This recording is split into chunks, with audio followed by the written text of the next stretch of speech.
Water, the element of life. The world consumes 10 billion tons of water on a daily basis, and we can only survive for 5 to 7 days without drinking water. There are scientists all over the world that claim that we might have a water crisis around 2050, meaning that the people that will not have access to clean water might double by their year and become close to 2 billion. So what's the deal with this?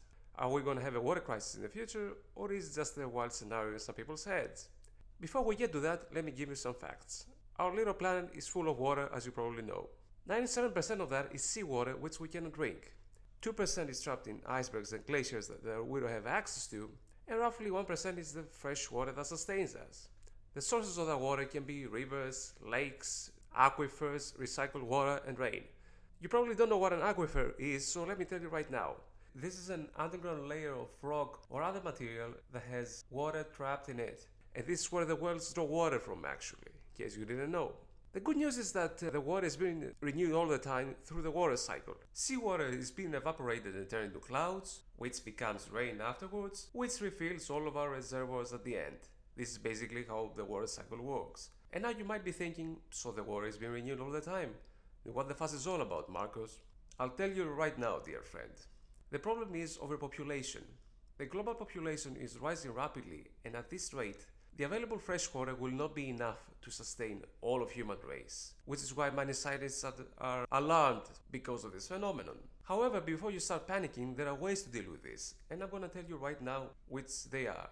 One way to deal with a possible water crisis in the future is desalination, which is the process of removing the salt from seawater and turning it into drinkable water, if that's even a word. Many notable countries are already using this method, with United Arab Emirates, Saudi Arabia and Israel being the best examples of this thing. Israel in particular produces 88% of its water through desalination, which shows that it's a very good method for getting fresh water. About 70% of the fresh water we use on a daily basis is being used for the irrigation of fields, which is an insane number if you think about it. What we could do instead would be to place large tanks of water in these fields and store rainwater and use that for the watering of the fields instead of using actual fresh water. This method will not replace the older one entirely, but it's a good supplement for conserving water. Another way to deal with a possible water crisis in the future would be to put a halt on the population growth. This might sound very controversial on my part, but obviously I'm not talking about killing people. What I'm talking about here is countries that have an overpopulation problem could give incentives to people to have less kids. These incentives could be tax exemptions, for instance. People that have less than 2 kids could get tax exemptions. But obviously that depends on the politicians of the world. That would be a very good way of dealing with the water shortage in the future. Another source of fresh water could come through recyclement, which turns wastewater into drinkable water once again. There are plants all over the world that already do this thing, and the water is allegedly safe to use, but to be honest, I still wouldn't drink that.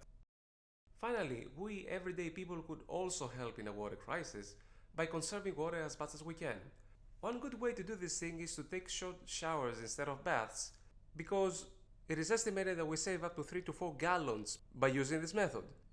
Another thing we could do is to store rainwater in little barrels and use that to water the little gardens that we might have. That would also save a lot of fresh water. But I wouldn't recommend drinking rainwater because you need to purify this thing from contaminants and germs first.